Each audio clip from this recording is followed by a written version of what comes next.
is the first exhibition about the civil rights movement here in Tampa Bay and Sarasota. So this is saying we are small, but our footprint is large. During last year, our last fiscal year, we engaged more than 215,000 people inside and outside museum walls. Now, what does that mean? It means, of course, people do come to our website for resources, but we also have 27 traveling exhibitions that go throughout Florida and throughout the United States. We had them in Los Angeles and Detroit and trying to think where else, outside Chicago last year. And so we'd like to think of ourselves as an ambassador for Pinellas County. So here's the challenges that we face and why we are coming for the first time in the museum's history with an ask of assistance. We have a problem in that if you have been to the museum, you will see as soon as the doors open, and they open 20 feet, you are in the museum. So the magnetometers and the other kind of security screening devices take place after the visitors come in. The entrance doors open wide, and when we have lines out the door, which we do have, it's easy for people to slip in and to bypass the security by going through the exit. And we've had that happen. Recently, we had that happen where someone on the third floor was overheard saying, "They didn't take my gun," and we had to send our hired armed security guard up to the third floor, and the man was very nice in surrendering his weapon because we don't allow weapons in the museum. But again, he was nice about it. He was already upstairs in the museum.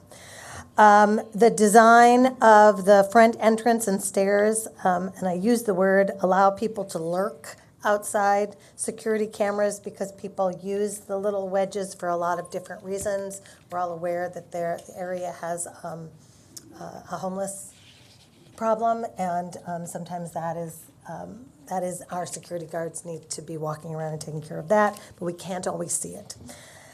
One of the real problems that we have as a museum that is promoting inclusion and tolerance is that people with mobility challenges have to come in the back entrance, which is a terrible thing. But it also is a security problem because it means that those people have to come in, walk through the museum before they actually go through security. It's also the way our packages come in. So if we have these large packages, they have to come in the back door and then they come through. We continue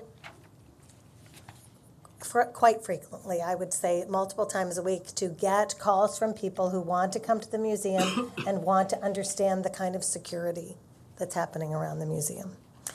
Again, the signage, no guns or weapons allowed in the museum. I talked about one. We have another one where men came in. They were asked if they had weapons. They said they had guns. They were asked to put them back in their car, which they did. They walked through security, and they had knives on their ankles, strapped to their ankles. And so then we had to go back. Again, there is a sense of people not understanding what it means not to bring weapons into a museum. When protests and demonstrations occur in front of the museum, we have another challenge where school children need to be walked through the protesters, and I cannot say enough about the St. Pete Police Department, who have been such amazing partners with us, but this is not where I feel like they should be spending their time and their energy. We're incredibly appreciative that they do and that they see the rationality behind it. Threats and actions against institutions perceived as Jewish continues to rise. And, of course, the museum is located in the heart of downtown St. Petersburg. So threats to the museum impact the businesses and restaurants, and there's a new hotel that's going up right across the street. This is a concern to everyone in our area. So what are the solutions? We have worked with a number of law enforcement agencies, including Homeland Security, and they all concur that a redesign of the front entrance is necessary. And so it will allow all visitors to pass through security before entering the museum. There'll be a secure entrance for school children, They will not have to go through right on the front, and all visitors will enter through the same entrance. So with change, of course, comes opportunities. And while the main goal is to ensure a more secure environment for students and other visitors, we also want to make sure that the front entrance is as attractive as possible. And it's a welcoming experience for our visitors. What we don't want for them is to feel that they are going through incredible, it's stressful to walk into the museum. This new opportunity will allow for more external and internal signage and will allow us to advertise the other local attractions. All of the museums in St. Petersburg are working together to try to lift all of us up, and this would really allow this. Once we have more detailed and drawings in place, we've spoken briefly with Visit St. Pete Clearwater. We would like to work with them to help determine how best to integrate appropriate marketing, something that will be optimal to both our agency as well as our visitor experience. So these are just concept drawings. We're still working with architects. Again, the idea, architects in general, the idea of security is not intuitive to most architects, and trying to find that perfect fit so that it is welcoming, and yet their security is something we're doing. But you can see in this concept drawings what we've done here by taking away that front entrance. And so if people want to be in front of the museum and they want to express their constitutionally enabled right to protest and to demonstrate, they can do that without getting in the way of visitors who are coming in. You can see that there's a flattening it out, and a lot of those corners that's important we won't be able to see are gone. This is what it would look like. You can see here there's the sense of security as people come through the entryway.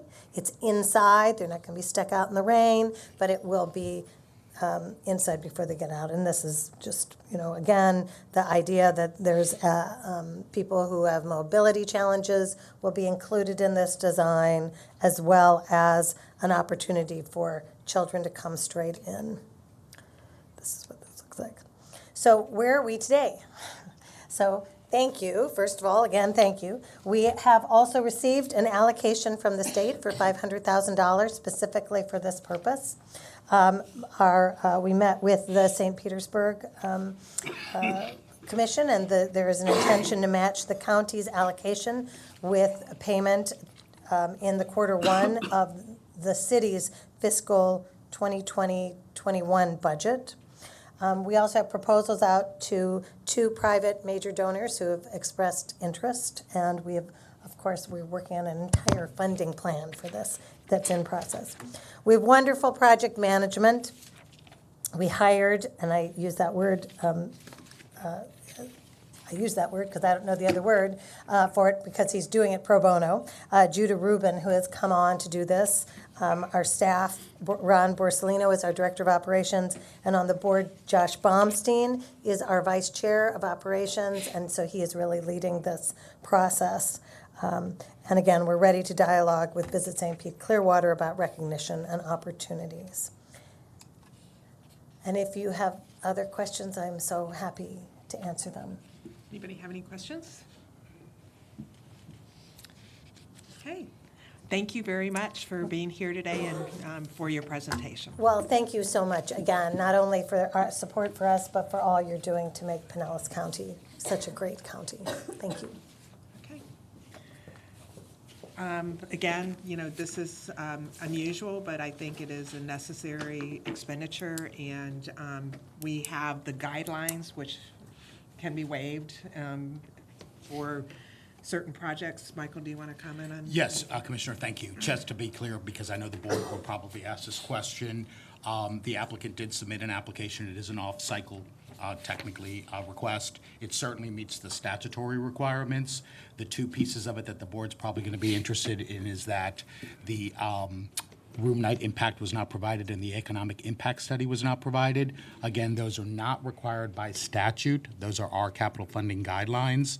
And technically, anybody can ask for money at any point anyway, so the off-cycle issue isn't as big a deal. But secondly, the guidelines are also self-imposed, so those can be waived by the board. So the board's probably going to want to hear that the TDC was at least aware that the board would be waiving those requirements and supports the recommendation for funding. They meet the matching requirements, and certainly they meet the statutory eligibility, because it certainly is an improvement to a qualified project. So with that being said, I just want to make sure, so when we go forward to the BCC, we can tell them, yes, the TDC was aware of these waiver requests, and move it forward. Bill? So what are the statutory requirements that are being satisfied specifically? It's a museum, and it is certainly an improvement to the museum, so it's qualified under the statute as far as the eligible uses of the tourist development tax dollars. And they're asking for, 350,000. and she also presented to us the opportunity for attraction marketing for the county of some type, and that is a separate study that staff will be taking care of to review. Is that the intent? Yes, there'll be marketing opportunities, and in her background narrative, she actually offered to do about 500,000, which is more than 350 that were being requested. And just another question, if I may, Chairman. The 350, how does that relate to the state funding and the city of St. Petersburg funding? What's the amount? I think the city is doing 350, and the Right. state did 500,000. Okay, thank you. And then it's about a $1.8 million project, and the balance will come from private donations. And that match requirement, if I may, is, again, a product of our guidelines, not statutorily required. So that's another thing that we've imposed, but not required by statute. I do have a question for her, if you could come back up. I'm sorry. It's kind of brought up something now, since we're talking about marketing. You mentioned 215,000 people you've reached out to, or you've affected or touched. Can you give us an idea how many of those are visiting the museum itself, and how many of those are actually the outbound projects you've got? So I would say of what we do, about 67,000 people visit the museum. They come to the museum, and the other parts are people who are seeing our traveling exhibition, or who we are working with in classrooms, or sending resources, or teacher workshops. Okay. Now, and you said you represent the entire state of Florida, but then you mentioned some of these outbound projects are in other states. Right, so so as always, Florida is our priority, but we have 27 traveling exhibitions, and if there's no one in Florida that's interested in them, we're so happy to send them to Detroit. So we work with a number of national partners and some international partners. So sometimes there are things that have gone, not in the last 3 years, but in the last 5 years, we've sent things overseas as well. So that would be 67 here in the museum, and the balance of the 215 would be both in the state and out of state? Correct.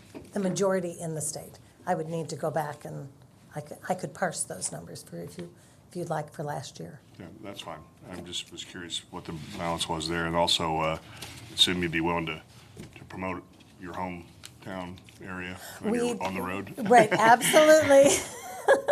We do that, and one of the things we started doing this last year, and so we're seeing if this is going to be a good strategy or not, is that every time we work with a school or we do a public program somewhere, we do have passes for usually students to be able to come free of charge to the museum, and we're trying to figure out, is that drawing people from other parts of the state to this area? But yes, we're so happy, always, Great. to be All right, ambassadors. thank you. Okay, thank you. Okay. I just wanted to ask Councilman Curtis, so the city of St. Pete is matching the state grant, is that correct? We're matching, there's a matching requirement for this request, and we're matching this request. So we have passed a resolution to fund the 350,000 match of this request. The state has already put into their budget $500,000. They didn't require a match. And if I could, Madam Chair, while I'm talking, I want to point out, and I'm probably saying things that you already know. Unfortunately, we live in a world today where a museum like this attracts some attention of the negative kind. And I think it was Keith recently. I remember him speaking eloquently about in the marketplace today. It's not just important to grow Pinellas County's reputation and to spread it. It's important to keep what we have because there are all kinds of competitors trying to take from the market share that Pinellas County has. And I view this as one of those measures because, God forbid, something happened. It wouldn't just inure to the loss of the museum's business, it would inure to the loss of people visiting St. Petersburg, Pinellas County. And I just view this as a very reasonable ask for a security measure that will make sure that we eliminate as much opportunity for one of those tragedies to occur as possible. I also will point out on the positive, good news side, that on the books in St. Petersburg is approximately 800 hotel rooms that are either coming out of the ground already or are in the approval process for permitting. So the growth of the bed tax in St. Petersburg is going to be healthy. 200 or so of those rooms are right across the street from this museum in the Red Apple project, where they're building a 20-story hotel. So in terms of the revenue that will support this ask when the time comes to write a check, I think we're in a good place. I'll leave it at that. Thank you for making those comments. I think the mayor had a question. Mayor Creticus? Being one of the few people who was probably at the opening and having worked with Mr. Lobenberg for so many years, I almost hesitate to ask this question, but I think it needs to be asked so that we have an understanding of what we're doing here. We're providing $350,000 for security. For building renovation. Right. That's due to security concerns. Correct. And just to throw this out at the table, I'm afraid that might open us up to other museums making the same request of us down the road. And I was just wondering, is there some way that we can couch this, just play a shell game? Because how, as Mr. Gertis pointed out, security is a concern everywhere now, not just at Jewish synagogues and Jewish museums. And I'm just wondering, is this going to open us up to this request from others down the road? I thought about that, and it might, but again, based on what Charlie just said, if we had one tragedy here in Pinellas County, the ripple across our tourism economy would be horrific. And so I think I was thinking through many of the museums this morning, and I think many of them already have entryways that are protected. And so off the top of my head, I can't really think of, there may be one or two museums that don't, but I think most of, or they may come forward for capital projects that are larger than this, but it might include a security element. We don't know, so. I thought in the presentation, the entranceway presented itself differently than what's there now and expanding. So when I thought about the security, I also thought about the presentation of the entranceway is different. And also the privilege that we'd have of marketing to 67,000 people. And I was thinking of the trams and all that we support over at Tampa Airport. And so I would like to make a recommendation that we recommend to the Board of County Commission that we've reviewed this request and that we have endorsed it. And it's a motion. Second? Second? Second from Cookie. Okay, all those in favor say aye. Aye. Any opposed? Okay, it goes forward to the county commission, Elizabeth, and I suspect that'll be hopefully in January. Thank you so much. Thank you. We really appreciate what you do. And, you know, I didn't realize that you were one out of 3 Holocaust museums to be accredited, and that is huge. Yeah. So that says volumes about the quality of your museum. Thank you. And just to throw out, if I might, the boxcar that's there was, I think, the one Mr. Lobenberg and his family had been in. No, but he secured it to bring to St. Petersburg and to Pinellas County. Yeah. Okay, department reports. We'll start with Tim Ramsberger, our Chief Operating Officer. Good morning, everyone. I'll segue into, I'm going to jump in my order here, on capital funding. So the 3 applications that have been approved by the Board of County Commission, that would be the Tempe Baywatch, the History Museum, the St. Petersburg, and Dolly Museum. We have now met as staff with the staff of each of those organizations. We are in discussions to develop those marketing benefits. And once we complete that, it'll go to the county attorney for a draft that will go up to the Board of County Commission for approval.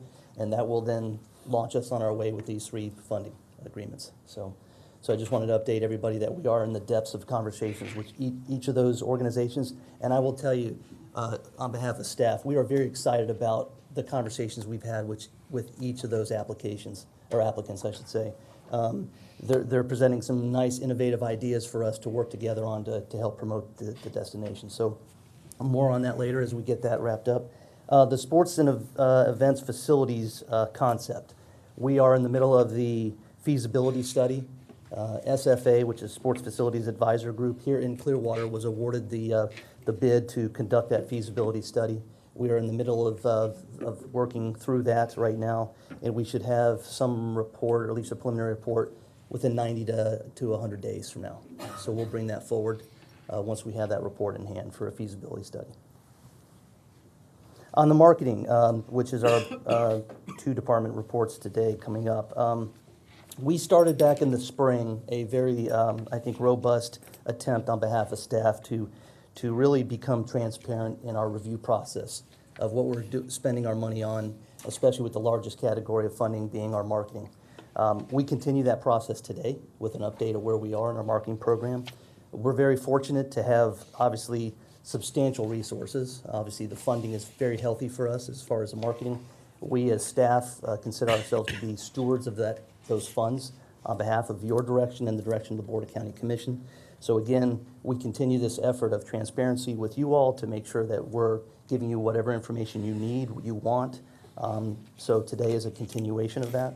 We're also fortunate as staff to work with some very good organizations in BVK and Miles Partnership. We're very fortunate to have the wherewithal to afford the type of services that those organizations provide. They're very good organizations to work with, very talent-rich, very dedicated people in those organizations. So it makes our jobs a whole lot easier in collaboration with those organizations. So I just wanted to make sure we acknowledge those organizations. The agency agreement with BVK is in the process of being extended. We are working through the deal terms right now, which again will go through the county attorney, through the purchasing office, and at some point go to the Board of County Commission for approval, we hope, at the end of January. So that relationship will continue with BVK, assuming that we're okay with deal terms. So again, first up will be Leroy Bridges, who will address the digital landscape. As you all know, digital is a very fluid, rapidly changing environment all the time. We're fortunate to have, again, a relationship with Miles Partnership, but I want to compliment Leroy and the job that he does in keeping up with the pace of the conversation across this landscape. It is mind-boggling at times when you look at the breadth and scope of what we're doing in the digital space, and Leroy does a tremendous job in that. So, Leroy Bridges, come on up. Thank you. Thank you, Tim.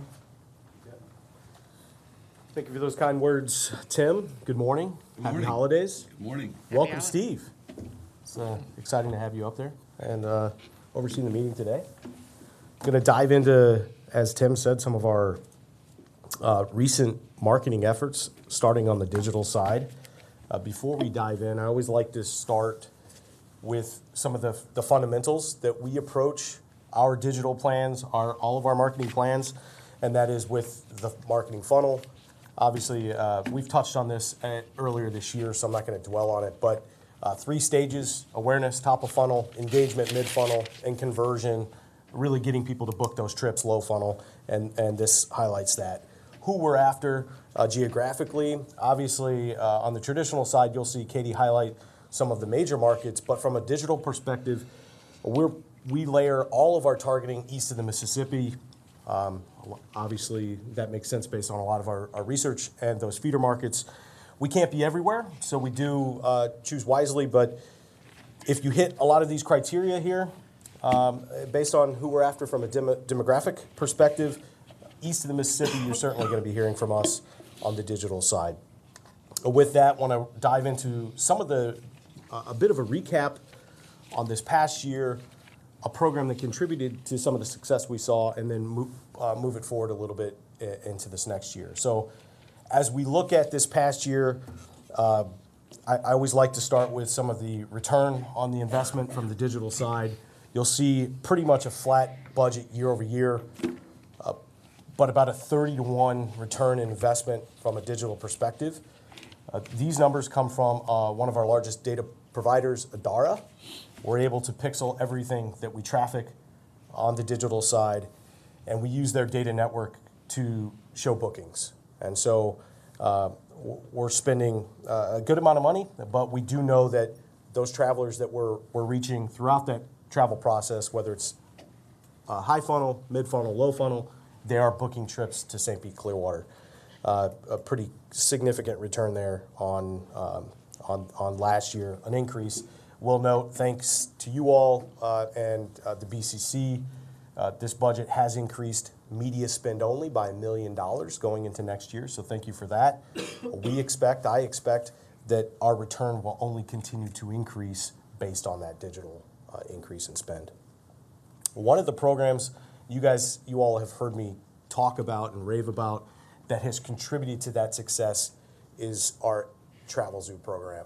Travelzoo is one of the leading providers of packages, travel packages. It's a relatively exclusive club, if you will. You have to be a member to book the packages and to get the deals. We came up with this idea several years ago. This is the third campaign, the third rendition of this. It just wrapped in September. We cover the unique aspect of this campaign. Typically, DMOs, destination organizations, will cover the marketing, and hotels will pick up the commission. At times, that puts hotels in a difficult spot because not only do they have to bring forward a really competitive offer, but then they have to cover the commissions, and that can prove challenging at times on the hotel side. What we've done is we've built a program that we cover not just the marketing, but the commissions as well. So bed tax turning into more bed tax. We did a combination of brand awareness, as you'll see here with a promoted story reaching almost 6 million people. And then that leads right into the marketing side of it, which actually is selling the rooms. So you get an email, the millions of subscribers to Travelzoo get an email. You're going to want to book this package on St. Pete Beach. It's 40% off. It's amazing. And obviously, the timing on this program is super key for me. It's all about filling our softest part of the year. It's about filling late summer into fall. You'll see some of the great hotels who benefited from this program. We had almost right around a dozen participants. It's continued to grow. The interest is there. Those who have participated from the beginning will rave about how amazing it is because it's essentially bookings that just show up with absolutely zero cost. And that's what we're after, specifically in those fall months. I can't stress that enough. I think over time we haven't spent enough money marketing fall travel, and that's a priority that we've made in the last several years. Glad to hear you say that. Great, thank you.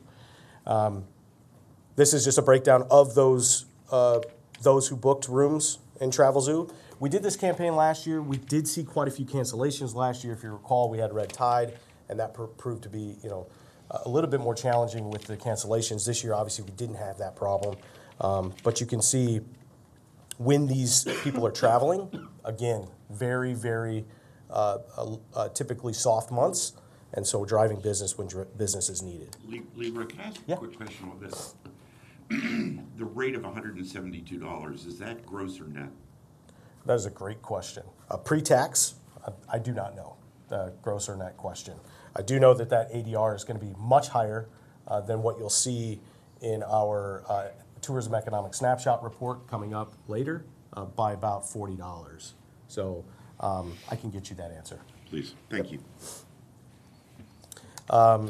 We look at where they're coming from. Obviously, Florida is going to be number one, but I think it's encouraging to see that it's the majority is actually coming from outside of the state.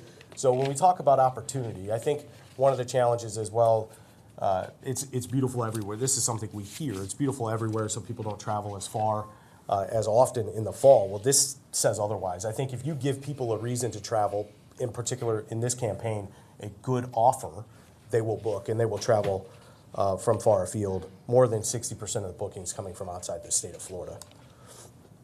As we roll it forward, just wanted to touch on our seasonality and campaign timing. You'll see around this time of year, we are soft. We're relatively quiet. We do have some programs that are always on, some program partners. And part of that reason is because of the holidays, particularly in December, the noise, and obviously people not necessarily traveling because of the holidays. We obviously ramp up, as you'll see, back in January and keep that continuing throughout the year with some of the layering of in-state versus out-of-state. This is how this upcoming budget breaks down. Again, that is an increase, a $3.5 million budget. So as we roll into this next year, these are the buckets of what that budget is. SEM is paid search, so Google and Bing, primarily Google. Again, making sure that we're targeting those who are signaling their intent through a search: Florida beach vacation, Florida vacation, Tampa vacation, Orlando vacation, whatever those search words are.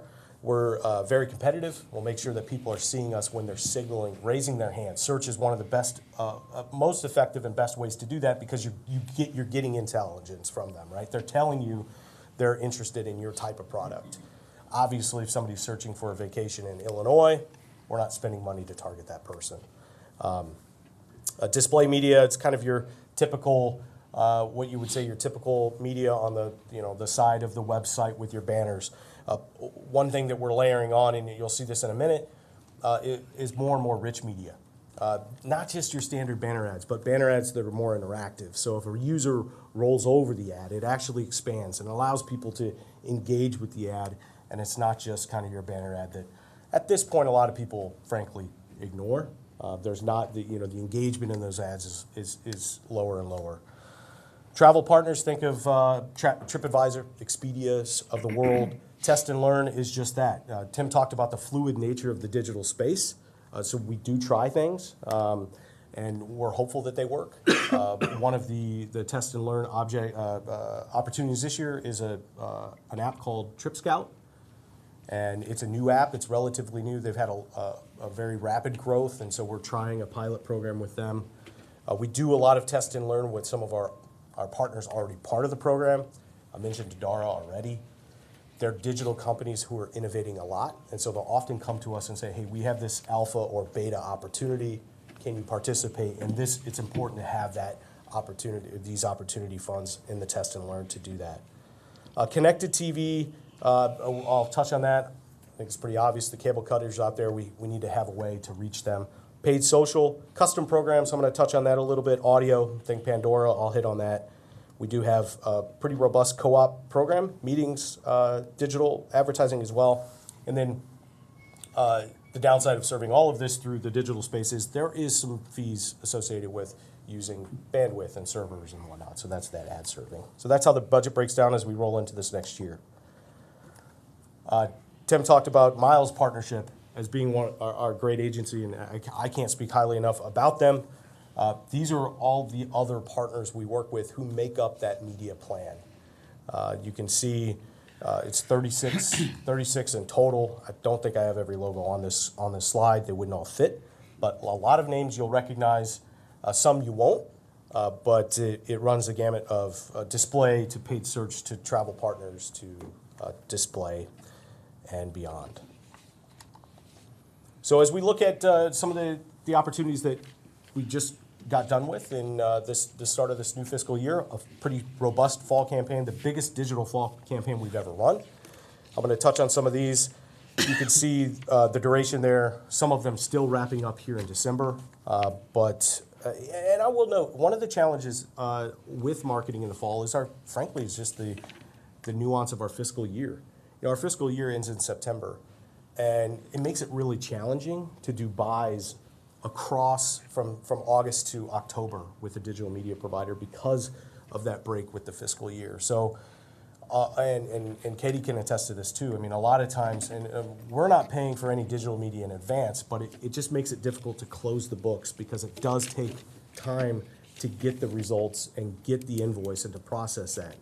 And when it's end of year, as you all know, that window to process is much shorter. So we've worked with some different ways of shifting budget, actually shifting some budget from the year before to the year after to allow and to account for those extra expenditures that will happen in September and October.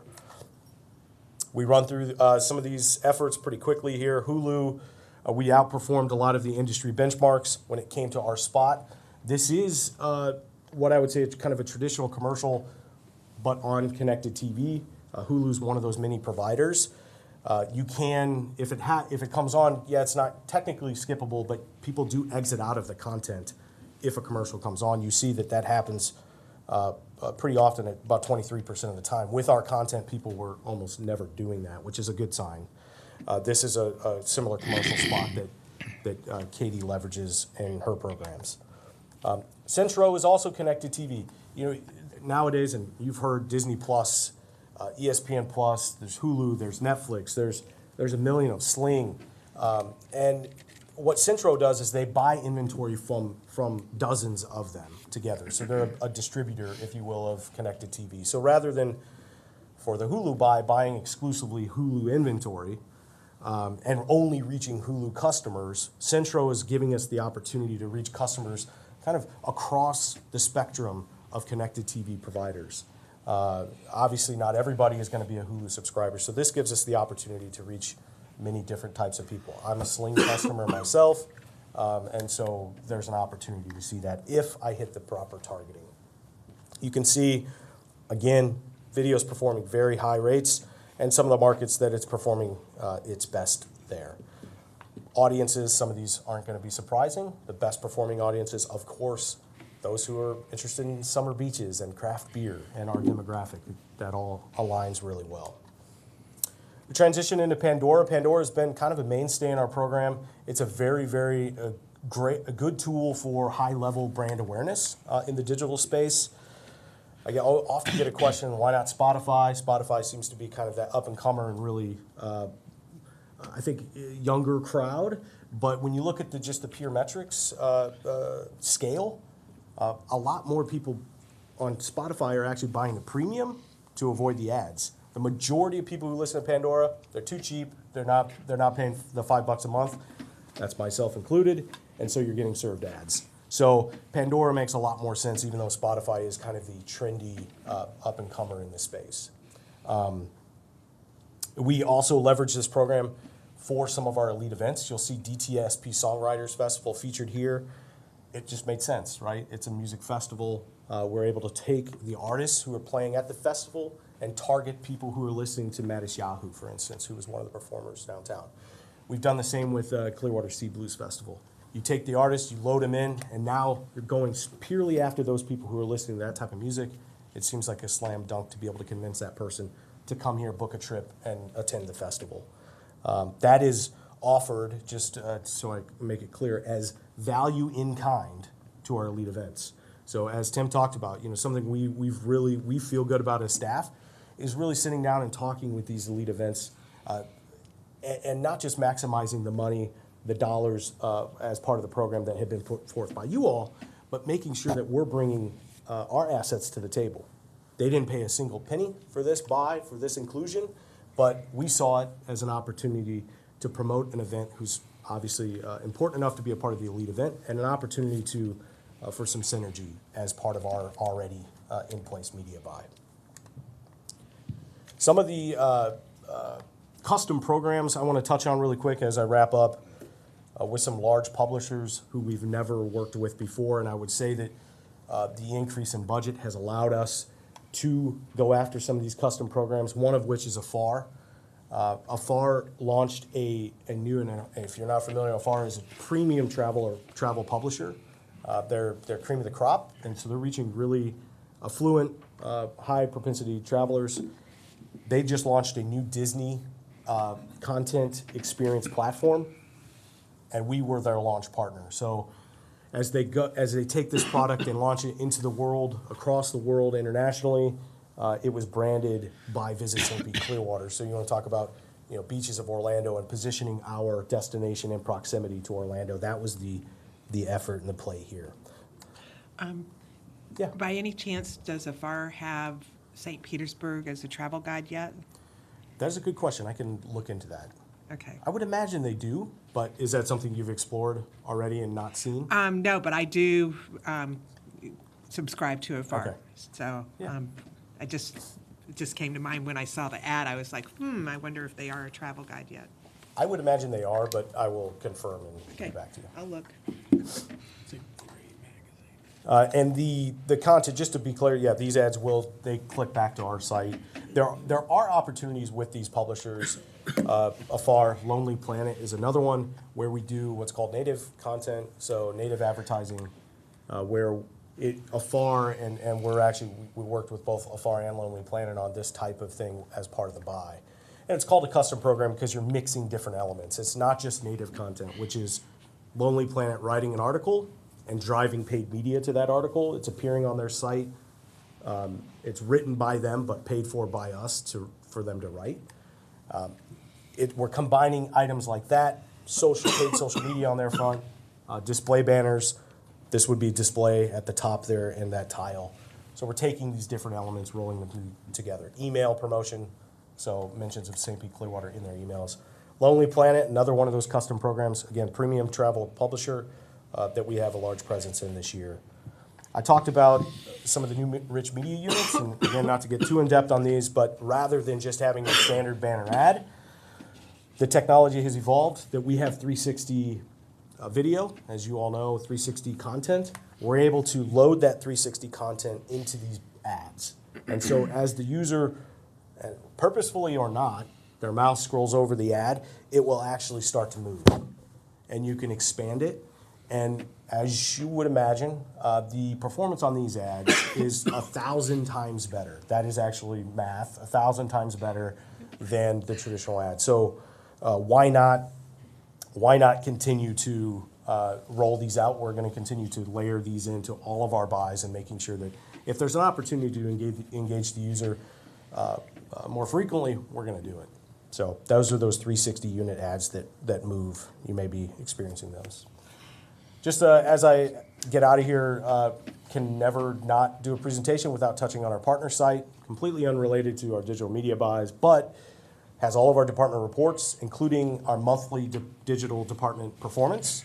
Department reports, our Chartio dashboard that I always love plugging. We've, with Jeffrey Fowler, our new in-house research lead, we have been revamping a lot of our dashboards that are public. And we'll touch on that a little bit in the tourism economic snapshot. You've seen some of the updates already, but cannot implore those watching and you all enough to spend some time with that. There's a lot of great content there. So with that, that's it. Thank you. Any questions? Charlie? Thank you. First, I want to share with everyone and thank Leroy. Leroy took time out of his busy schedule recently to come stand in front of the St. Pete City Council and share with the council the Flagler Award that his department recently won for the Central Avenue Digital Campaign, and share with my colleagues on City Council what it is that they're up to. And so I appreciate your time. And again, congratulations on the Flagler Award. And there was another award you won. What was that? Yeah, it was with the International Advertising Competition. A little bit farther afield, more an international competition, but another award for that experience. I can't thank you enough, Mr. Gerdes, for the invitation, and Commissioner Seal for the idea.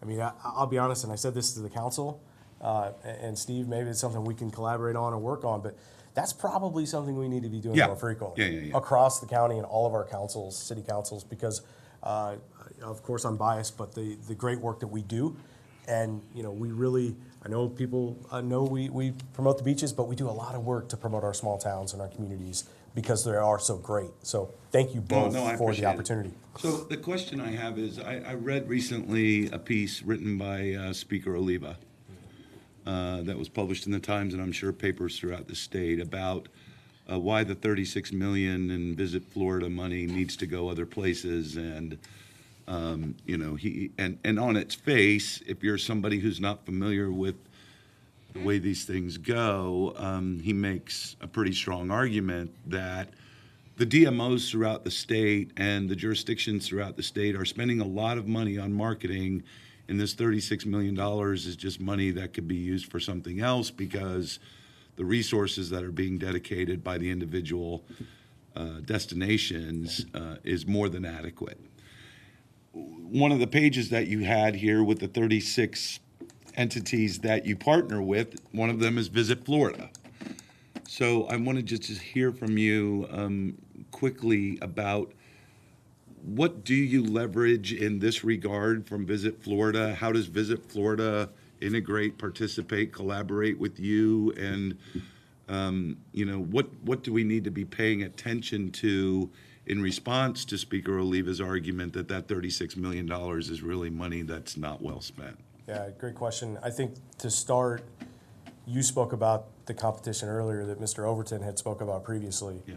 The amount of competition for a single traveler has never been greater. Air service all over the world has never been greater. And so losing that constant voice about travel to Florida, whether it's to Pinellas County or to Hillsborough County or anywhere else in the state, is going to hurt. Specifically with our programs, they're a huge partner for us when it comes to research and data. They are able to make buys at the state level that give access to data that's relevant to Pinellas County that we can't afford otherwise, as well as internationally. There's a lot of opportunity for us to partner and programs that we have done. Digitally, we participate in a number of their co-ops every year. So I think it's them bringing forth opportunities that we can't have access to otherwise. We have amazing resources. That is no question.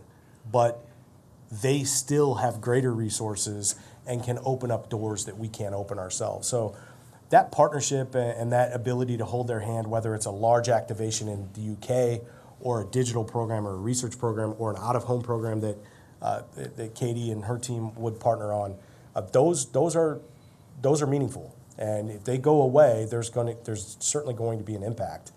I will tell you that with peers of mine across the country, just licking their chops, waiting for Visit Florida to go away, whether that's in Texas, California, and beyond. So, I think if I could comment on Commissioner Gertis's concern, I think both speakers that we've had in recent terms have missed a very key understanding of the purpose of Visit Florida. And our state is a state, unfortunately, that's dealt with a lot of crises with regards to, go through the litany of them: hurricanes, oil spills, red tide, green algae, tourists getting killed, whatever it is. Right. And if you do it parochially by county, you're never going to get a cohesive message out to the world that Florida is a great place to still come, because we know people get geographically challenged when the media targets our state, and all of a sudden the whole state is impacted by a singular event and maybe an isolated area. So I think the ongoing branding that Visit Florida continues to do really becomes important when it's activated for these kinds of messages with regards to what's going on in Florida, particularly on the negative side of the messaging. And I think,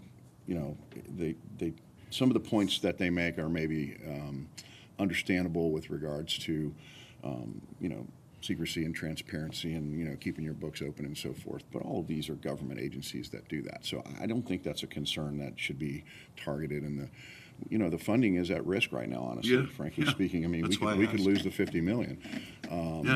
Speaker Sprowls is a big supporter of tourism. Hopefully we can get through another year and speak to him and that team about the importance of Visit Florida. But Well, that's good. yeah. It's a great point. Just to add on to that, last year during the height of the red tide issue, I mean, Visit Florida was on, I think we were doing at some point weekly calls, bi-weekly calls with them and a host of state agencies bringing, you know, the 10 or so counties that were affected along the west coast of Florida together. So to have that kind of, that pulling power to bring people together and have that one message. And they were waiting very closely. And once it was all cleared, they activated that, you know, it was safe to come to Florida. It was good. The beaches were good. So, Thank you. yeah, certainly. If I could add to that, to Keith just a little bit, and that is, there's another organization above that, Brand USA. Right. Right. And we receive approximately a million visitors from Europe. Some of that's in jeopardy right now with uncertainty over there. And we can't, as a county, just go to Europe and promote and market and keep our million visitors. We need to have that Visit Florida for the whole state. And when that helps to hold our own with Brand USA, which is the federal funds and association that the industry contributes to in order to promote our whole country. And I believe that our director here is on Brand USA and has been on Visit Florida. And so that with his connections and everything, that keeps us in that position that we've had before. And it's so important. January 22nd, and thank goodness it's the fourth Wednesday of January is Tourism Day. And I haven't gone for the last couple of years, but I'll tell you, I've signed up to go, and I think we all need to go to protect and to back our representative from here. And I know our Senator Hooper is one of those that's leading. Good. To keep those funds and everything too. So we have both elected officials that are very important and are working hard in our interest for the whole state. From the marketing perspective, we have never been a bigger partner with Brand USA, and you'll see, Katie, I'm sure will point out the Brand USA logo on some of the stuff that she'll show. They have allowed us to take our money further than we've ever gone because of their matching program. And it's interesting, you talk about their funding mechanism. It's not any actual tax dollars paid by anybody in the States. It's paid by the Visa Waiver Program and then matched by DMOs across the country. So, and we're a big partner of that. And it's been done also by helping to acquire airline routes into TIA. Yes. Certainly. Thank you, Madam Chair. Cookie, did you have your? I want to ask you about the Centro. Yeah. I noticed that cities like Chicago and New York were not on there, and I was just curious what the reasoning would be. Are they not a part of that, or They are. They just didn't have the high marks that these cities? Yeah, I'll be honest with you. I only included the top 10 here, and the lowest mark on the list was 95%, so they were all performing very well. They just didn't make the top 10 here, so I promise you that Chicago and New York were on the list of this performance and just didn't make the top 10 cut, per se. But yeah, this is reaching, again, kind of going back to that map of targeting. We have our primary cities, but if you fall into that bucket of of demographics, whether you're in New York or middle of nowhere Tennessee, obviously New York is a priority, and we're going to open up that targeting a little bit more. But if you fall into the right targeting in nowhere Tennessee, you're gonna see the ad as well. Thank you. Anything else? Well, I did look at the AFAR website, and neither Tampa nor St. Petersburg, Clearwater are listed as an individual travel guide. Opportunity. But you do go state by state, so I clicked on Florida. It then takes you to the West Coast, and interestingly enough, on that, they mentioned the St. Pete Saturday Morning Market, the Dali, Paso Grill Beach, and Mazzaro's Italian Market. There we go. Those are some good local gems. Let's too. work on trying to make sure Yeah. we get our own travel guide. Certainly. I will That'd be great. shoot an email. And I'll Okay, get your thank- question answered, Mr. Satterfield. Sorry? Net or gross? I'll follow up with that. Thank you. Thank you all. Okay, thank you. Katie? Good morning, council members. Morning. Thank you. So today I'm going to talk about our traditional marketing update. So these are the high awareness campaigns in large markets that we do year round. Where we're going after high impact, large impressions with a goal to make our creative resonate with our audience, to make them want to book a trip and keep St. Pete Clearwater top of mind for them. So just wanted to touch base on Central Florida, Orlando. I didn't want to leave out Orlando. I want to touch on today just a couple more of our new markets that we're focusing on. But being Central Florida and Orlando is so important for us. It constitutes 1/3 of our $9.5 million media budget. And it's an annual program. It's about 900 million impressions and consists of television, radio, Orlando International Airport, digital bulletin boards, full bus reps, gas station TV, and Orlando Sentinel. None of this is new. This is stuff that we've been doing for the last year. We're continuing to focus on Central Florida and Orlando, changing up our creative messaging, but still focusing on this media. But today I wanted to talk to you about some of the new markets that we're focusing on, and the first being Toronto. We've backed off Toronto for the last couple of years, but in line with Visit Florida's efforts to go back into Toronto and our tourism economics research data, we're back. So partnering with Brand USA, who helped match some of the funds, we launched a 12-week, $440,000 advertising campaign in Toronto that started October 2nd, and it just ended last week. The goal was to influence visitation between January to June, when 66% of all Florida visitation occurs from Canada.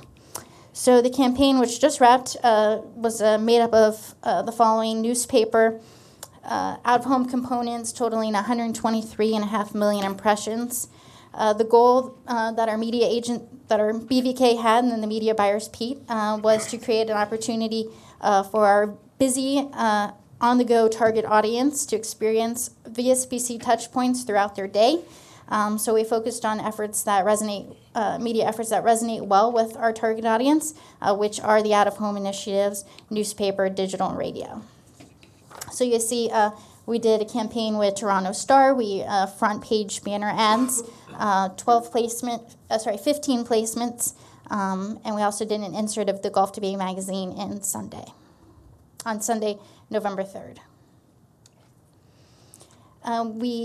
Go Transit is a regional public transit system serving portions of Ontario, Canada. Its hub is Union Station and serves a population of more than 7 million.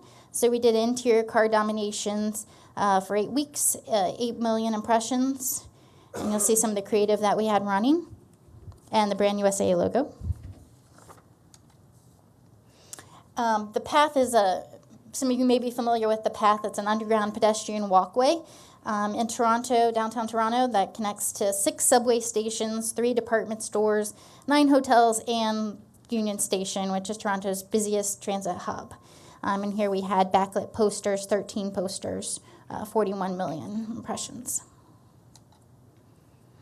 And then also in path, full motion digital spots on these screens are promoting America's Best Beaches.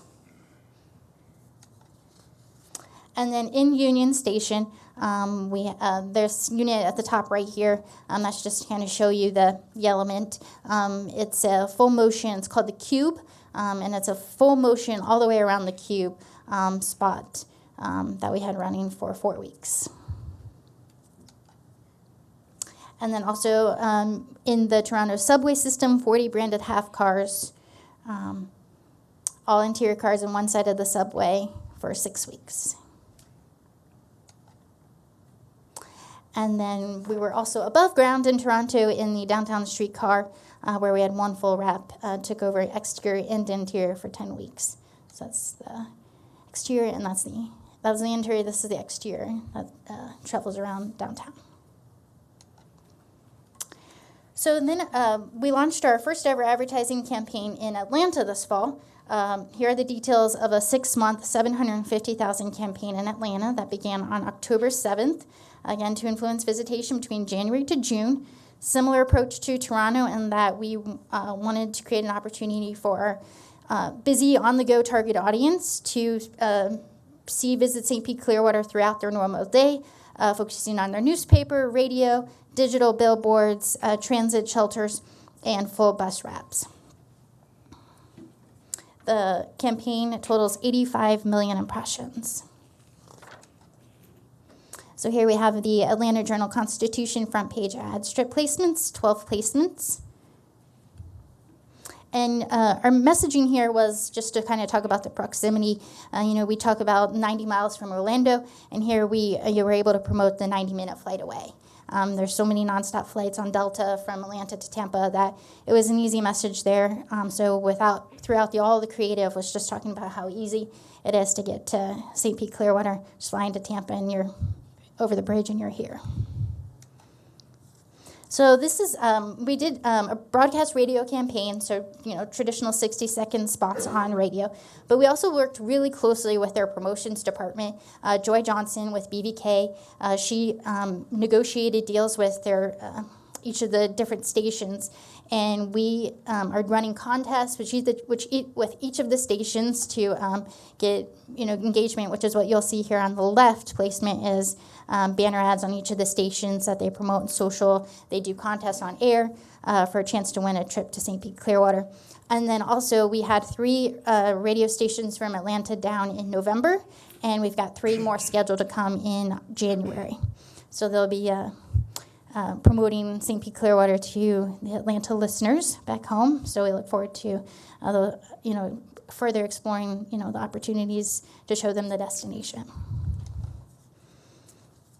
We also have some digital billboards. So these have actually started running in October, and then we have a second flight that starts in January. 66 million impressions in outdoor digital billboards.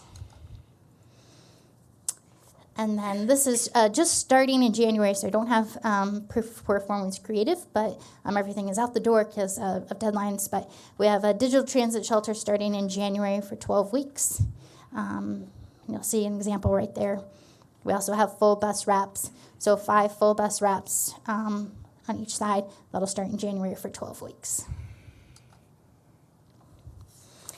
And then just wanted to touch base again on our New York City campaign. So we are not letting up in New York City. It's a good market for us, and we've been there for several years. That we have really good relationships with the media buyers. That our team at BVK can do a great job in negotiating these placements. So this will be the 3rd year that we've worked with iHeartRadio, which is their New York station is WLTW Light FM.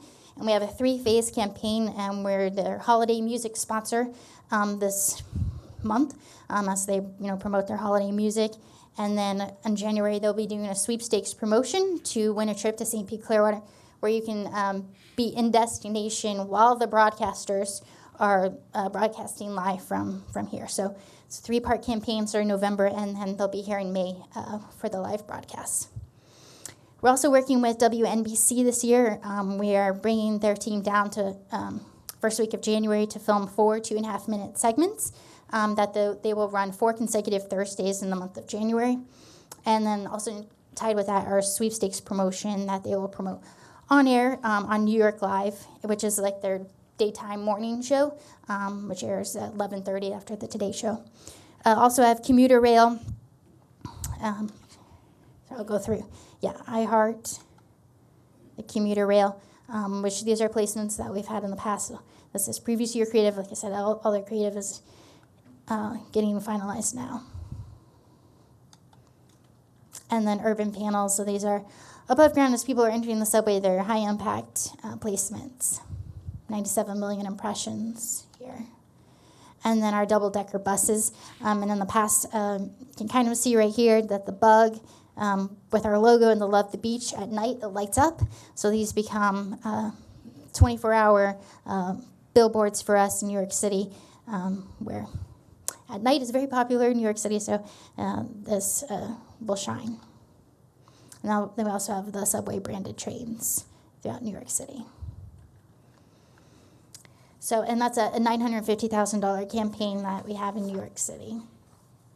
So, We look forward to strategizing with BBK again in January as we, embark on this new contract with them and discussing new strategies and our plan for summer. So, is there any questions? Tony? Katie, I do have one question on the buses. I can understand when we have static advertising in a subway station, within a subway car, within a bus, where somebody is sitting or waiting for something and it's there in front of them. But a bus moving through a city, how are we judging that? What's the return on that?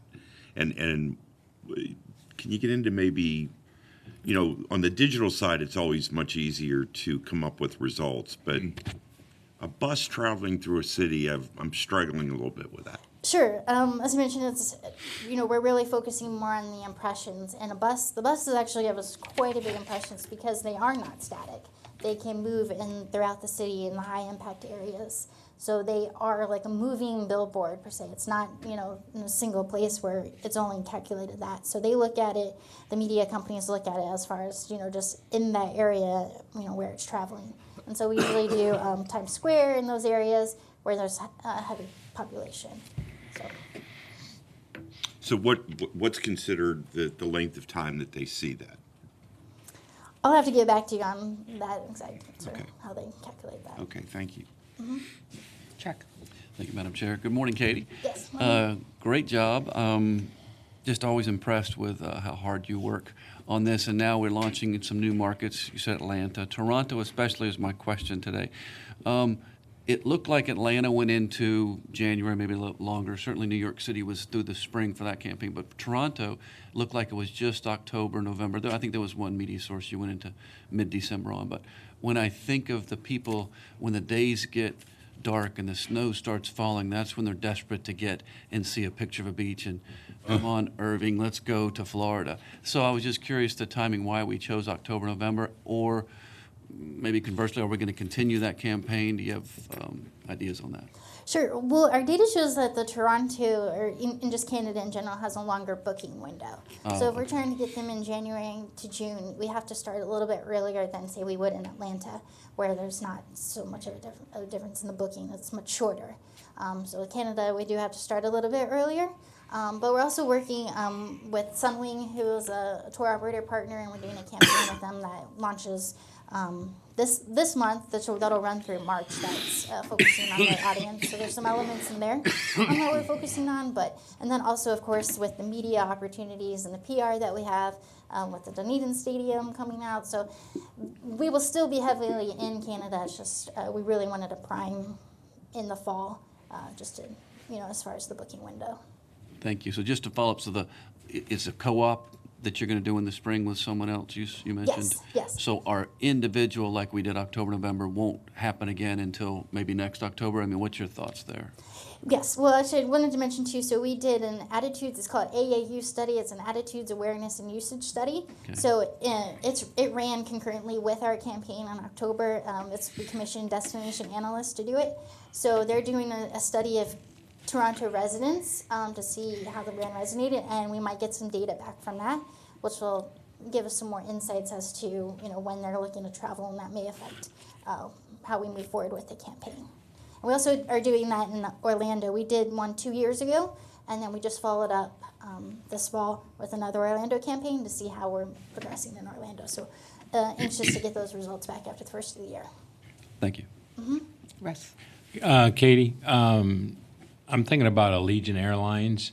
It keeps sticking in my mind that this year's over 2 million visitors coming into PI.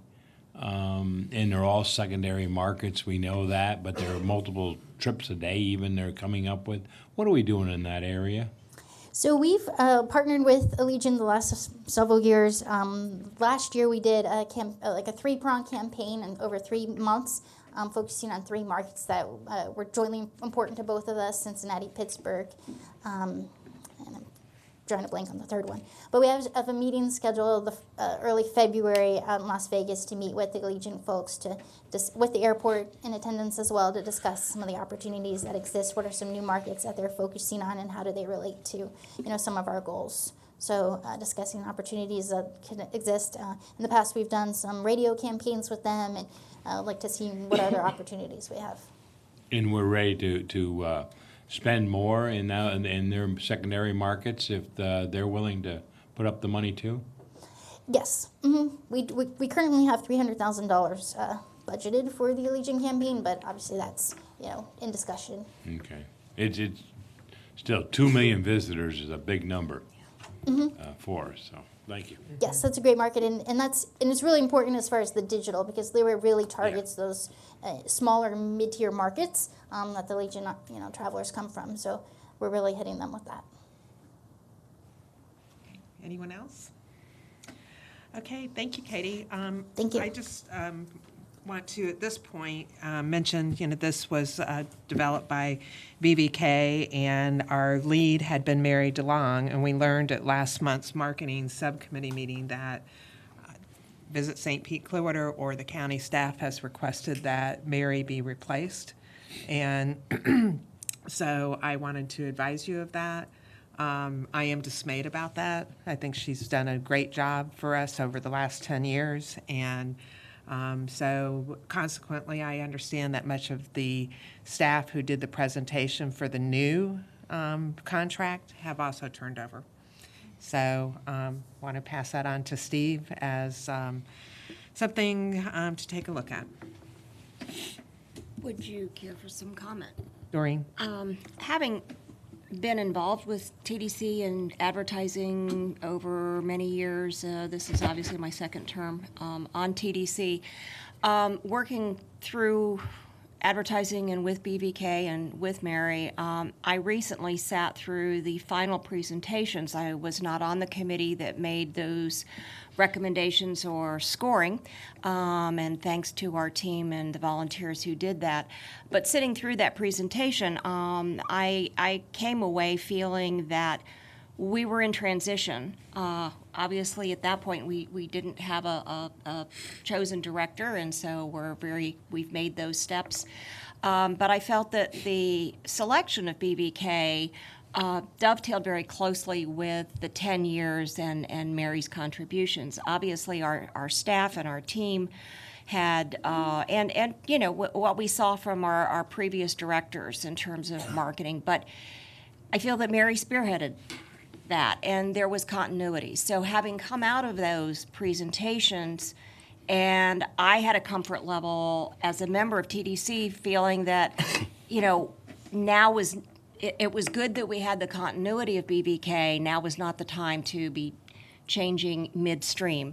And so I, too, having been in that marketing meeting, was very surprised to hear that we were not going to have the continuity of staff within BVK and Mary's leadership to transition even into the first part of this renewed contract. So those are my thoughts and input. Thank you.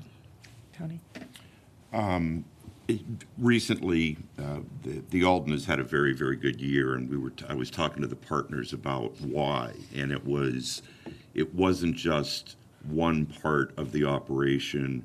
It wasn't just one part of the ad agency.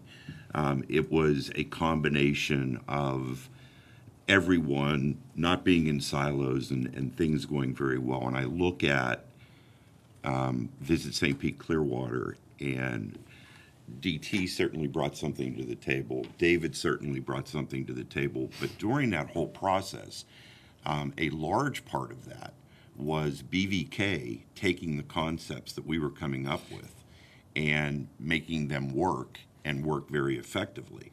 And if you look at who headed up BVK during that time period, it was Mary DeLong. So I would like to know the reasoning behind that. I'm certainly not here trying to micromanage what the county wants to do or Visit St. Pete Clearwater, but I'm dismayed by this as well. That somehow, and from what I understand, almost the entire team is gone, and that's a big loss. That's a big loss. I'm not suggesting for a second that they can't be replaced, but I would like to have a little bit more information on that. Russ? No, Anybody else? Can you repeat what the reason was again? Because you said it, I was like, what? Who requested that she no longer be? I'm not entirely certain. I've been asking questions, so I'm not sure if it was county admin, but Paul Sacco was the one who let the marketing subcommittee know that last month. Oh, okay. So, anyway, okay. Partner reports, Creative Pinellas, Barbara St. Clair. Good morning, happy holidays. Good morning. Let's see, I think I need my, Pete, can you put my presentation up? Very good, thank you so much. So I am delighted to be here to give our Creative Pinellas Tourism overview. It's been a little bit of time since I've had a chance to visit, and it's a good day.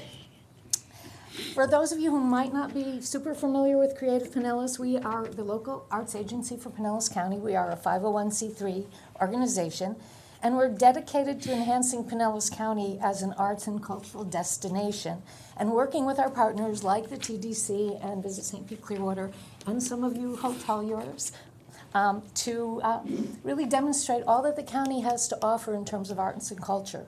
We are located in the Pinewood Cultural Park, where we manage an expansive gallery, courtyard, and auditorium, which we reopened with the help of the county in July of 2018. It had been closed, and we are in the process of transforming it into a vibrant arts destination that draws visitors and residents alike.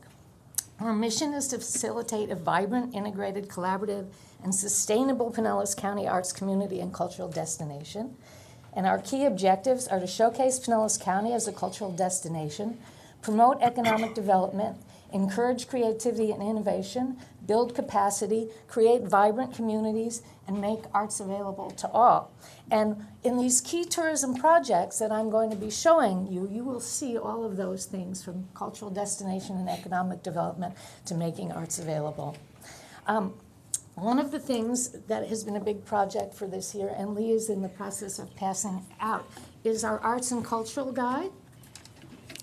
It is a high production value magazine for visitors and residents alike, and it's available at visitor centers, chambers, hotels, locations around the county, and cities all around the county, and includes information about performing arts venues, museums, festivals, art centers, murals, and it's got a really handy-dandy pull-out map. We have gotten great feedback on this. This is our second edition.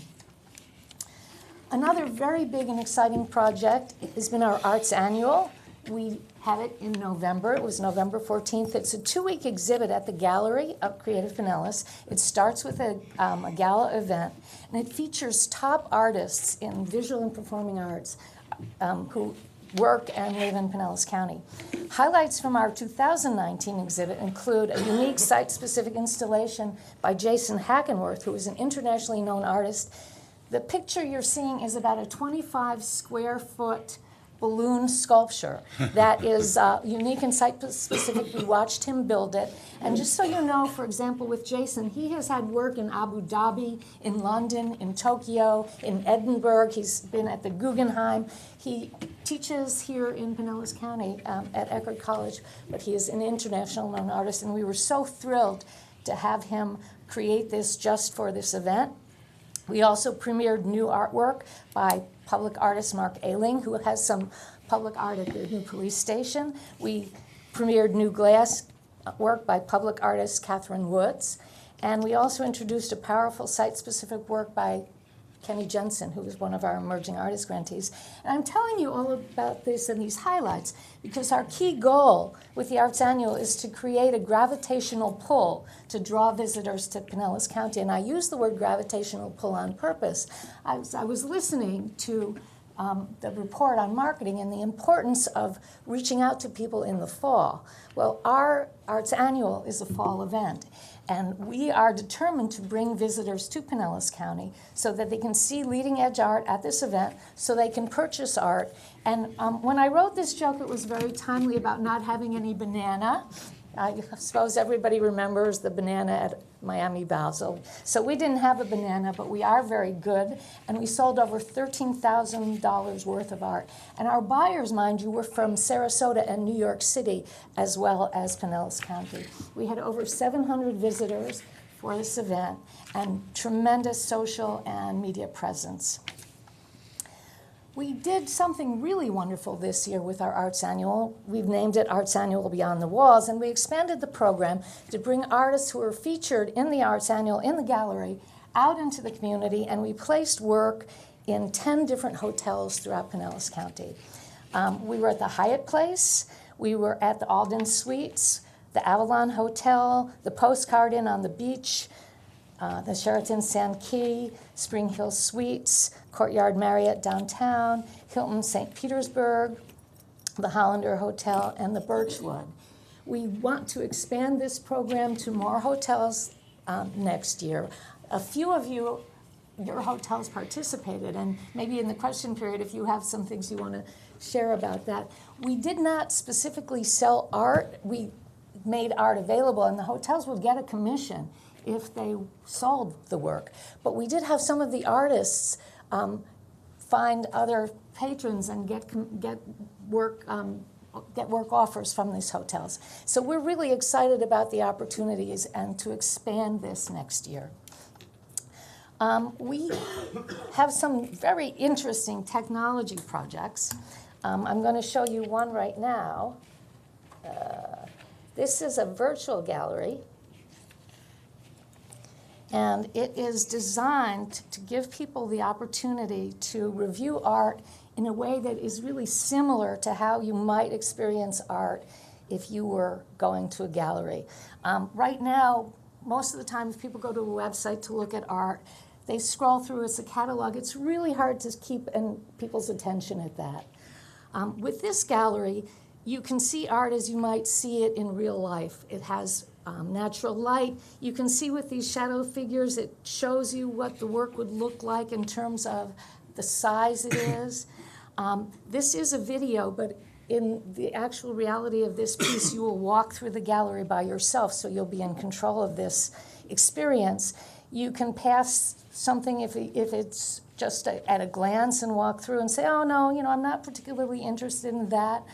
Or if you see something across the room that you're very interested in, you can walk close to it and then learn more about that piece. So you see we're walking towards this piece now.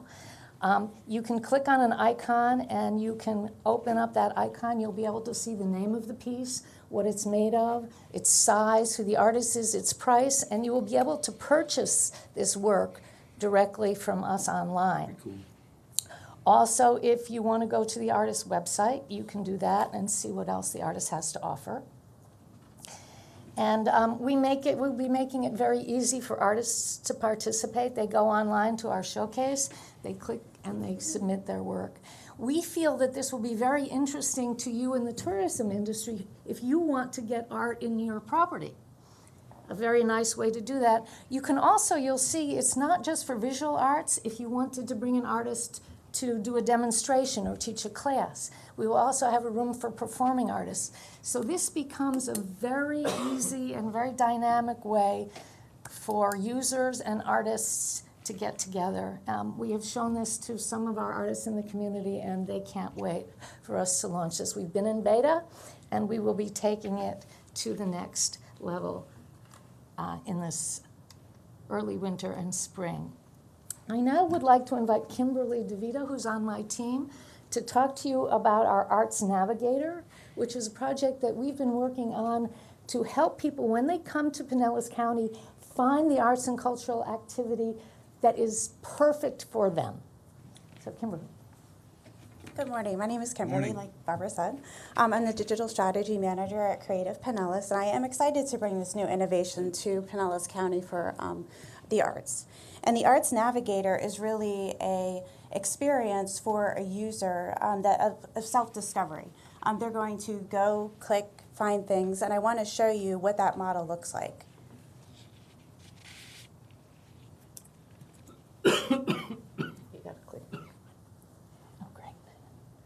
So one of the models for this is already being used, And right now, if you were going to want to see what your ideal European getaway would look like, you could go on and see what exactly that would look like for you.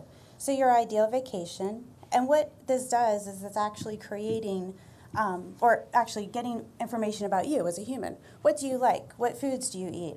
What do you do and not like when you're away on vacation? And as you work through this experience, it's figuring you out. What would you like to participate in when you got to a destination? Your spirit animal, because that's always necessary. And what would you like to carry with you? So for me, I'm an art lover tour of Florence. But imagine if you're an art lover in Pinellas County, and we would express to you what your interests are. You appreciate culture, you appreciate the arts, and we would serve you an itinerary of what that experience would look like right here in our county. All right, thank you. So the interesting thing about this also is that we will be using a database. Google has sort of cracked the nut on capturing events, activities, visits Facebook, Eventbrite, the calendars that newspapers have, and so it pulls that data, and we will pull that data into this. So the different organizations will not have to enter their events, which has been a big barrier. So we'll pull all the data in for what's going on in Pinellas County. People will build these profiles and will serve up exactly what they are going to get the best experience in arts and culture when they come to Pinellas County. I want now to invite Lee Davis, who's going to talk about some tourism programs that we've been developing over the course of the last year. Greetings, everyone. I'm Lee Davis, the Arts and Culture Outreach Manager for Creative Pinellas and the staff liaison between the tourism and arts industries. So the Arts Coast Experience Training Program is a comprehensive, interactive training program for industry staff. Front desk, concierge, welcome center, airport information kiosk, to deepen their knowledge of arts and culture offerings in the county and communicate a customized visitor experience. It's going to be educating you on the arts and culture visitor profile, museums, festivals, theaters, art centers, art walks, art murals. And it's going to be developing more art ambassadors in the county. Attendees will receive a lapel pin and a certification upon completion to show that they are ACE, Arts Coast Experience trained. We've had some wonderful feedback from the program, from professional artists, from Visit Tampa Bay, and then we're going to be presenting to Women in Tourism later this week. Our goal is to offer bi-monthly sessions starting first quarter 2020. The next project I want to talk to you about is our Arts and Tourism newsletter that was launched in October of this year. This is to facilitate collaboration between arts and tourism organizations and to increase overall arts and culture tourism visitation in Pinellas County. It's a bi-monthly newsletter, an outcome of town hall meetings that we've had with articles focusing on direct partnerships, tourism industry trends, and area arts and culture happenings. The first two editions and sign up for future editions are available on the Creative Pinellas website under Exploring the Arts. Thank you. Just to wrap up with a few other things, we relaunched our Arts Coast Journal, and we have readers for this journal from around the world.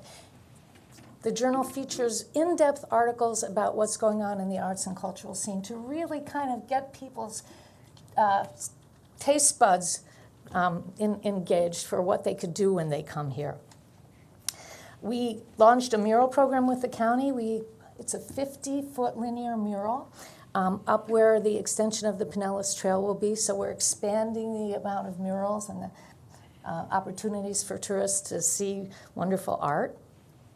We partnered with the Rays on the Rays print series, where we recruited artists from this area to create posters for 9 different Rays games, and the Rays promoted the heck out of these things, really sort of, again, establishing Pinellas County as an arts mecca.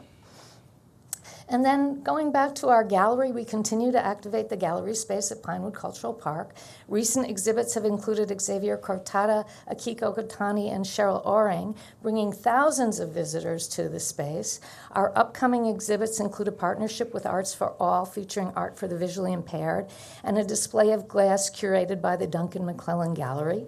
We are tracking visitors from Canada, the UK, China, Latin America, and I personally met a travel group from the Soviet Union in our gallery space, as well as throughout the United States. And just a little aside, the Pava Holiday Show is at the gallery this weekend if you want to see how beautiful that is, and really what a lovely destination that has become. That kind of does it for us, for Creative Pinellas, but we are here to answer any questions and also take sign-ups for next year's Arts Annual Beyond the Walls. Tony? Questions? Barbara, you do a fabulous job. I've been on the board now for 2 years, and what's incredible is how small this staff is and the amount of events that they pull off, and all the Arts Navigator programs, and every time I turn around, Lee is somewhere else within the industry. And the goal with the funding with bed tax was to bring the arts to the hotel industry. And that's precisely what this group is doing. Whether it be the horse that was made out of car parts that was at my hotel for a little while, this Arts Navigator program is very exciting, because you're going to now be able to, whether you are in the destination or coming to the destination, you can basically find out everything there is to do. So congratulations, you guys have come a long way. Just in the 2 years that I've been on the board. Doreen, you were in from the very beginning, but really just the way you have integrated yourself to the hotel industry was exactly what I wanted to see, and you're doing a great job at that. So thank you. Thank you. Charlie, I'm sorry. I can add a quick kudos to the team and appreciate all that's been done, and just kind of reversing roles for a minute to say how excited I am about the staff training program.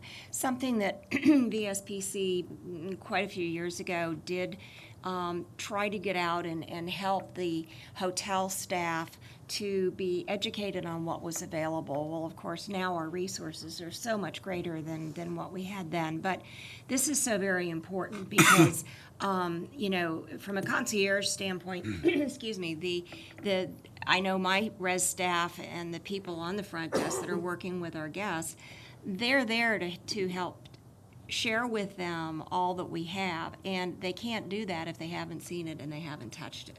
So this is an incredible opportunity to really to utilize the resources and be able to grow that. So thank you.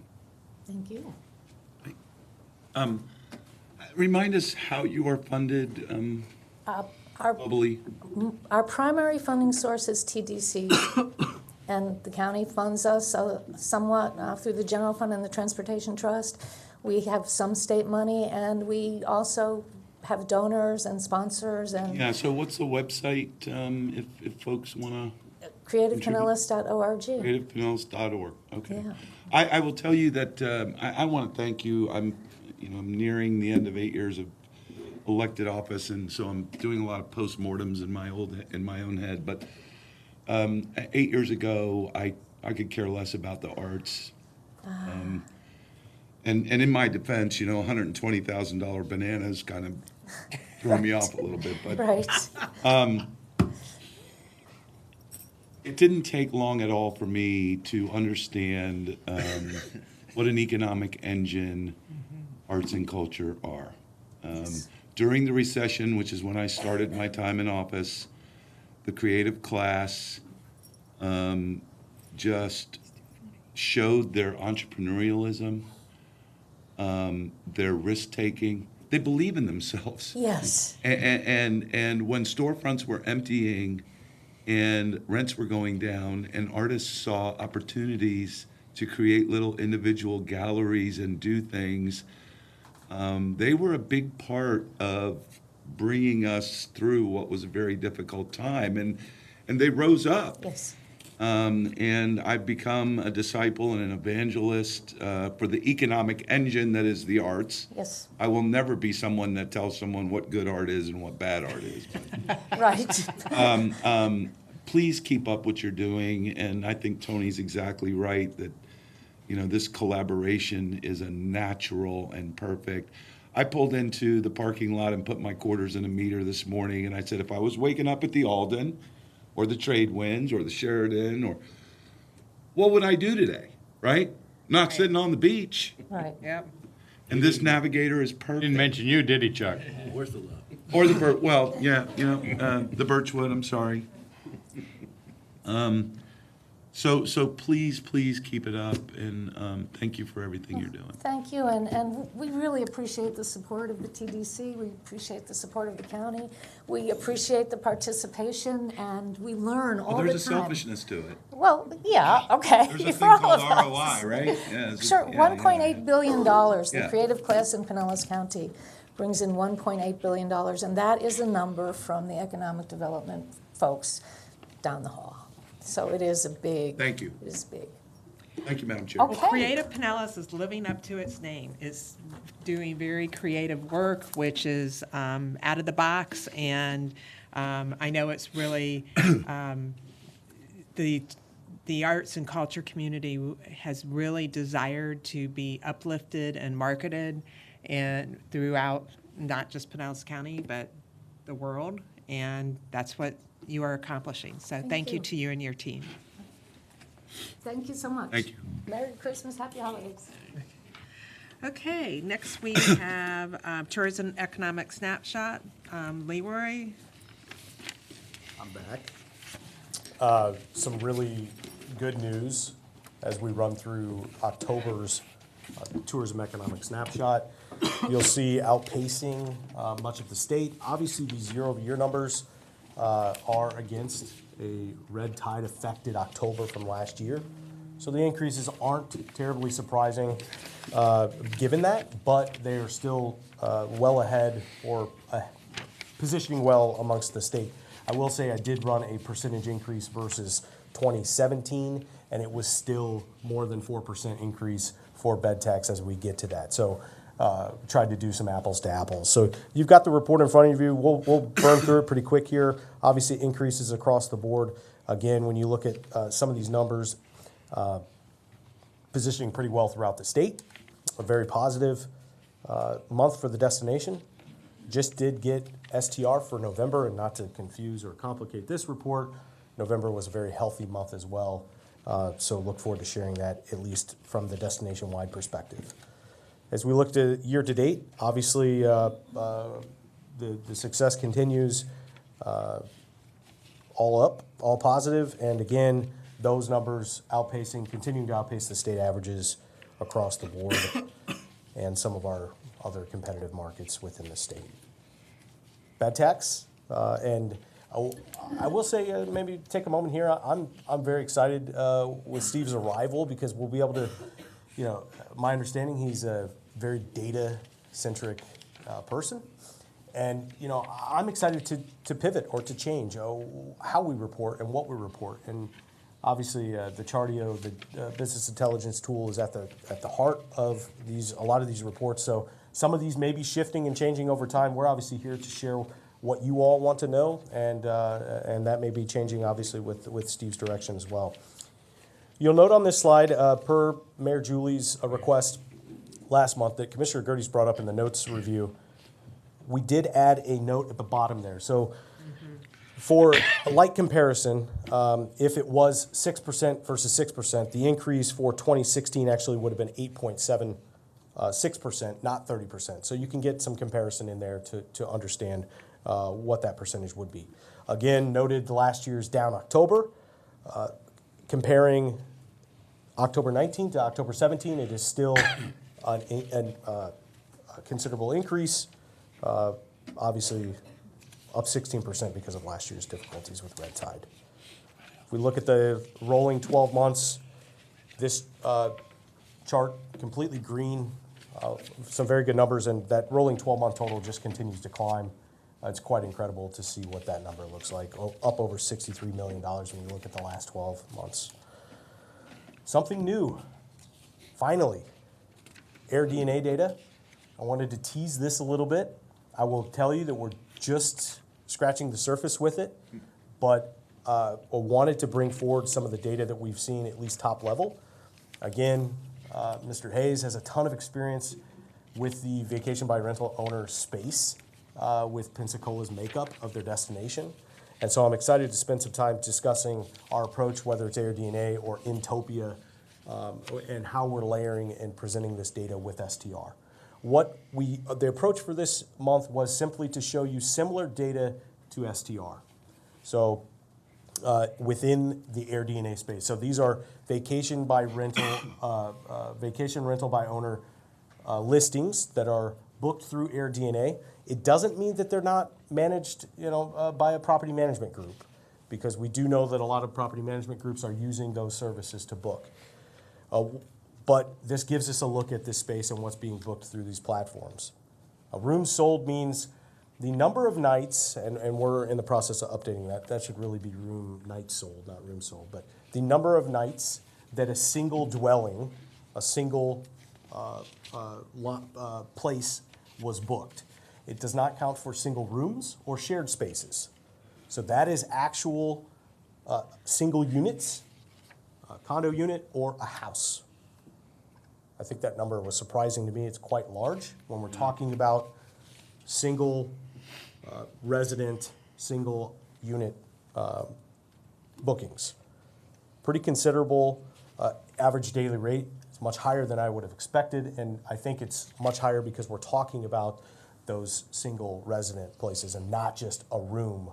And when we look at the single rooms or shared space, they are tiny. The numbers are very, very small. So in the scheme of things, the 99% of bookings coming through these platforms are the whole residence or the entire condo or the entire unit. That surprised me. I don't know if it surprises you all. So those are October numbers. When we look at year to date, again, a pretty sizable footprint. I left my phone up. Give me 1 second. Sorry.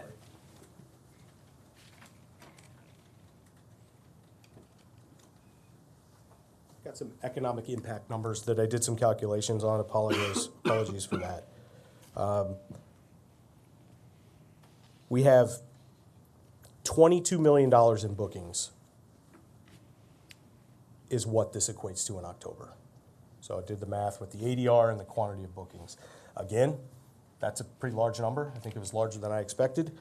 Talking about $1.3 million in bed tax.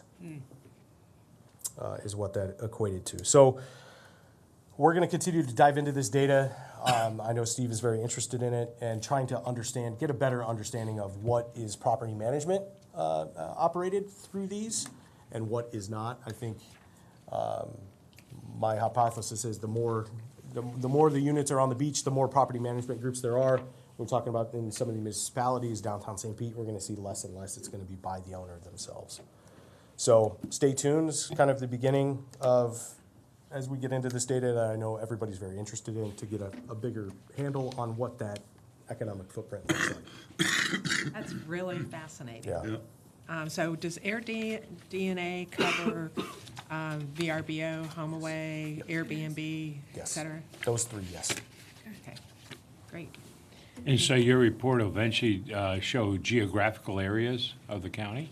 Yes. So the data that we're getting right now, obviously, my idea, at least in this first go, was to keep it at the county level, same as STR. But yes, we get the data by zip code, so we're able to segment out by city if we want. It's actually something that Steve and I were just talking about this week of potentially doing with STR and trying to understand some of the nuance within the county with STR, the ebbs and flows of beach rates versus downtown rates versus inner corridor rates, something we've never done. Yeah, cool. But I think something that's a great idea by Steve. And again, we're able to do that with AirDNA, and I think my end goal would be to visualize this data as well and provide it, make it really accessible for boards and internal staff to access as needed. So roughly 25% of the bed tax? That is correct. Wow. And if you, real quick, I'll pivot, sorry, given that. I've got something pulled up, or it's closed, but on our partner site, we actually visualize the bed tax by municipality. And I get a lot of questions all the time about why the miscellaneous section is so large. So if you look, this is October bed tax broken down by municipality. There's that 25% number. Yeah. That's miscellaneous. That's going to be our vacation rental by owners. Because I believe, and I know Mr. Hayes has a meeting set up with the tax collector, but they receive a single check from Airbnb and the likes for the company. It's countywide. It's not broken down by municipality, which is why they have to categorize it as miscellaneous and other. So if you really want a good feel, obviously we have this data, but if you want a pretty good feel of ebb and flow of that market, that's a good category to watch. I will say there's a couple others thrown in there. You'll see some municipalities not listed, but it's going to be a very, very small percentage of what represents that quarter of the bed tax. Airbnb is the single largest payer of bed tax in the county now. I think I've said that before to this group. It's not terribly surprising given the scale and the volume. And a lot of our, I think Ocean Properties is the single largest owner of hotel rooms in the county. And when you compare Airbnb's volume versus Ocean Properties, there's no comparison. So that statement, I think it surprises a lot of people, but it makes sense when you start looking at the numbers and the scale of Airbnb. Thank you very much, Leroy. Certainly. Thank you. Appreciate it. Okay, we're coming now to the board member comments. And again, I want to, Steve, would you like to make any comments before I make mine?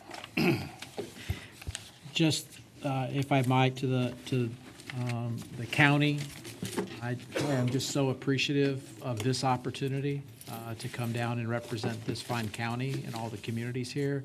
As I told some folks earlier, my wife's already been down here a week.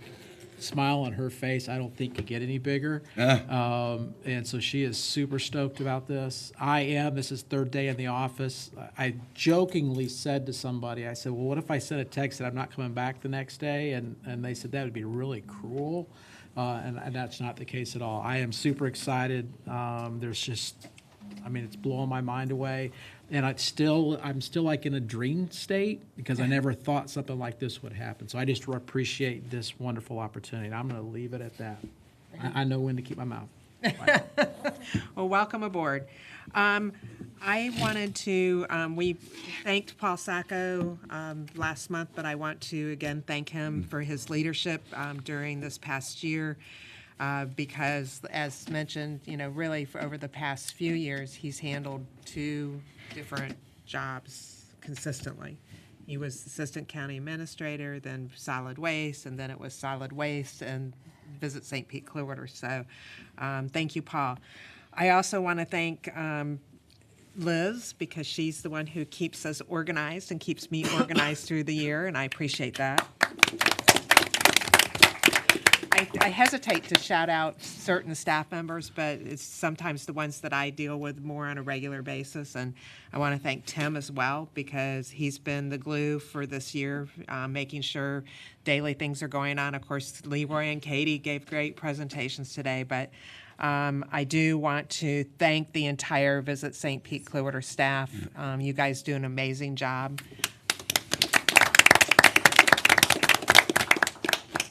And we're very, very appreciative of that. I did want to mention, if you did notice that the incoming chairman of the County Commission, Pat Gerard, was here today. And so she will be your leader next year. And next, I wanted to mention, in case somebody's interested in joining me, I'm doing a hard hat tour of the pier January 10th. At 10:30, so if anybody wants to join me, let me know. I'm really excited about it. I know Commissioner If you can make it, you Gerard should go. already went to see it and said it was remarkable. So let's see, the other thing that... I want to also sincerely thank Charlie for his service on the St. Petersburg City Council, as well as your service here. You always are eloquent. You give great, you've done a great service for the city of St. Petersburg as well as for Pinellas County, and I appreciate you, and I will really miss you. Thank you. Finally, I just want to say, it always seems like when Karen Seals chair of the Visit St. Pete Clearwater, we have a rock and roll year. And this year's theme was transparency. And I want to thank you all for your extra time in serving on the marketing subcommittee as well as the budget subcommittee for really taking the time to drill into the budget this year. I believe we have done a great service for our tourism industry this year, and I can't tell you how much I appreciate each and every one of you and your service to Pinellas County. So thank you for letting me lead you this year, and also for all of your hard work and service.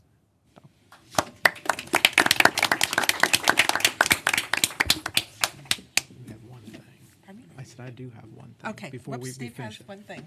Well, and again, first time at this meeting, but recognizing the fact that you are the outgoing chair, and you put a lot of hard work in this year, as you just reiterated. But you've been involved before. We do have something that we want to give to you on behalf not only of the Tourist Development Council but Visit St. Pete Clearwater. So if you wouldn't mind. Thank you.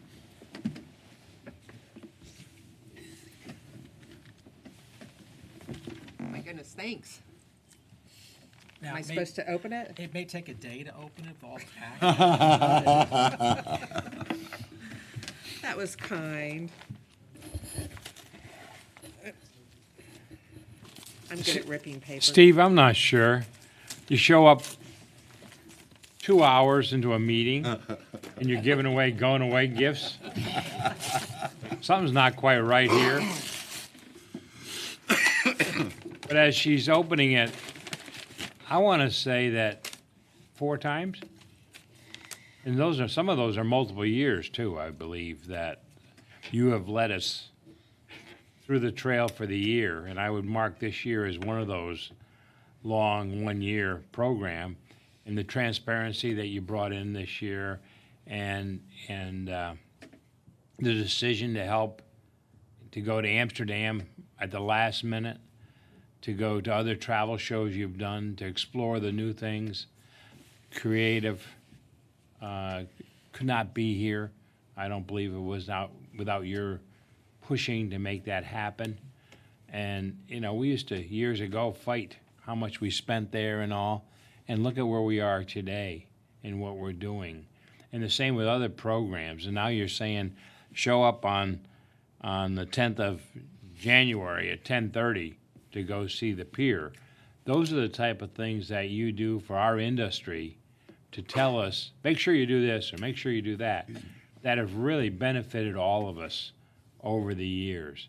And, whether it's the airport, whether it's one of the communities, whether it's welcoming groups, the fam trips that you do, and your family, Ron, just comes right along and helps host it. Except when we pay our way. Right. Pays his way. But all those things that you do and you guide us, and probably most of all, I would say you protected our industry. And when we think about it and all that, today we were making a decision on the Holocaust and everything to recommend to the BCC. But we still are protected on a 60-40 agreement. And that's very important to us and to our industry. And I think that's what's going to protect going forward also. So you can open it up, Oh, thank you. your gift, going away gift, but we know that you'll be back again in this next election at some point too. So we thank you very much to the Thank chair. you. Oh, that's beautiful.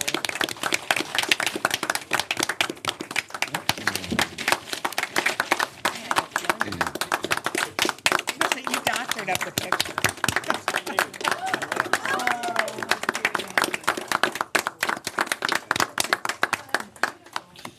Thank you. My goodness. Well, Madam Chair, I'd also like to jump on the bandwagon. This is the third time now under your leadership, and it absolutely, there always seems to be some heavy lifting that has to be done, and under your leadership, we take it head on. We come up with the correct decision, and I can't thank you enough for what you do for our industry, and I have certainly enjoyed each time that I have been on the TDC under your leadership. Thank you very much. Thank you. Charlie. Yeah. I just, Mind if I I say really it? want everybody to wanna recognize say you thank more you. than me. Oh, because no, I no, just, no, no. I So if wanna say anybody thank chime you. in about Charlie, because I just do think he has been a wonderful, wonderful leader. Well, so I'll jump in. I want to thank my colleague over here. You know, Charlie, I'm going to be following in your footsteps in March. That's right. I've already talked to Mayor Buckhorn of Tampa, and he wanted to be an Uber driver. So I've come up with an idea that come March, we're going to have 2 mayors in a car, Uber service, but we're going to expand that to include St. Petersburg and have 2 mayors and a council member and a car. Okay.